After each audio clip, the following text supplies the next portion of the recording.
جب آپ اسلام کو بیان کرتے ہیں تو اس کے بیان کرنے کے لیے 3 جہتیں پیدا ہو جاتی ہیں۔ اسلام اپنے اصول میں کیا ہے، اسلام اپنی تفصیلات میں کیا ہے، اور اسلام اپنے پورے نظم میں کیا ہے۔ جو قرآن ہے خاص طور پہ مسلمانوں میں جو ہے اصل ماخذ کی حیثیت جو ہے وہ رکھتا ہے، تو اس کا جو پہلا نسخہ ہے کیا وہ اسی طرح سے محفوظ ہمارے پاس موجود ہے؟ قرآن کبھی کسی ایک نسخے کا محتاج نہیں رہا، اس کے لیے طریقہ اختیار نہیں کیا گیا۔ لوگ سمجھتے ہیں جیسے میں نے آپ نے کوئی کتاب لکھی ہے، پہلے کوئی ایک نسخہ تیار ہوگا، اس کے بعد کہیں وہ شائع و ضائع ہوگی، اس طرح کی کوئی چیز کبھی ہوئی۔ جیسے ہم دیانتداری سے ان کا موقف جانتے ہیں تو وہ ہمارا لٹریچر بھی ایسے ہی پڑھیں گے، مستشرقین ہوں یا مسیحی ہوں، یہودی ہوں، ہندو ہوں۔ تو ہمارے پاس لٹریچر میں قرآن مجید ہے اجماع و تواتر سے، جیسے آپ نے فرمایا، لیکن اخبار احاد بھی اس کے ساتھ ہم نے محفوظ کی ہوئی ہیں۔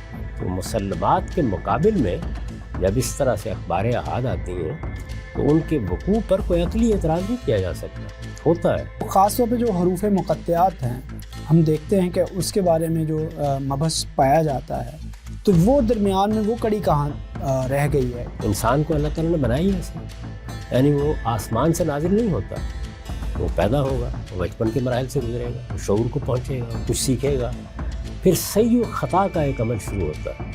وہ بڑے سے بڑے آدمی کو آپ اٹھا کے دیکھ لیں، بڑا شاعر، بڑا ادیب، بڑا حکیم، بڑا فلسفی، بڑا سائنسدان، سب انہی مراحل سے گزرے۔ یہ جو نام لوگ سنتے ہیں، سورہ بقرہ، سورہ آل عمران، یہ صحابہ کے رکھے ہوئے نام، یہ اللہ تعالیٰ کے رکھے ہوئے نام نہیں ہیں، یہ بھی علامت ہے۔ سورہ بقرہ اور سورہ مائدہ میں جو آیت آئی ہے کہ چاہے کوئی مسلمان ہو، یہودی ہو، نصرانی ہو یا صابی ہو، اگر وہ اللہ پہ اور آخرت پہ ایمان رکھتا ہے تو اس کا اجر ضائع نہیں کیا جائے گا۔ ایک طرفہ تو ہمیں یہ آیات ملتی ہیں، دوسری طرف یہ ہمیں آل عمران میں ملتی ہے کہ اللہ کے نزدیک جو ہے وہ دین صرف اسلام ہے۔ تو یہ دونوں چیزیں کس طرح فٹ بیٹھتی ہیں؟ اب بھی اگر آپ یہود نصارہ سے، وہ ہمارے بھائی ہیں، بات کرنا چاہیں تو یہی دعوت ان کو دینی چاہیے کہ تم اللہ کو مانتے ہو، آؤ پوری سچائی سے مانو۔ قرآن مجید کی دعوت کو کیسے ان تک پہنچایا جائے، کیونکہ وہ زبان کو تو نہیں جانتے۔ جیسے ہم تبلیغ کرتے ہیں، ہم اپنی کتاب انہیں پیش کرتے ہیں، اس طرح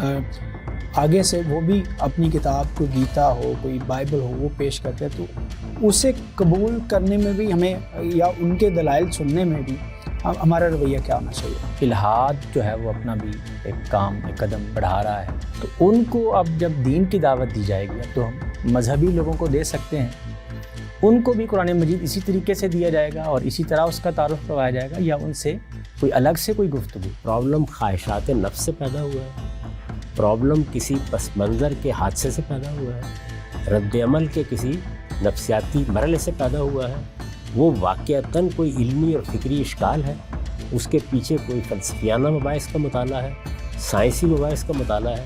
پہلے دوسرے شخص کو موقع دیں کہ وہ اپنا ذہن آپ کے ساتھ شیئر کرے۔ آپ نے میزان میں کہا ہے کہ میں نے اسے کلامی جو مباحث ہیں اس سے بھی بات کرتی ہے، تو وہ آپ کا منہج کیا ہے؟ کیونکہ جب ان سے ہم گفتگو کریں گے تو قرآن کو تو وہ بھی مانتے نہیں کیونکہ وہ ملحد ہے، تو ان کے ساتھ جب گفتگو کریں گے تو کیا وہاں پہ علم الکلام زیر بحث نہیں آئے گا؟ قرآن مجید کے استدلال کو اسی سانچے میں ڈال کے اس کے سامنے پیش کر دینا ہے، اس کے لیے کوئی خارج سے علم کلام ایجاد کرنے کی ضرورت نہیں۔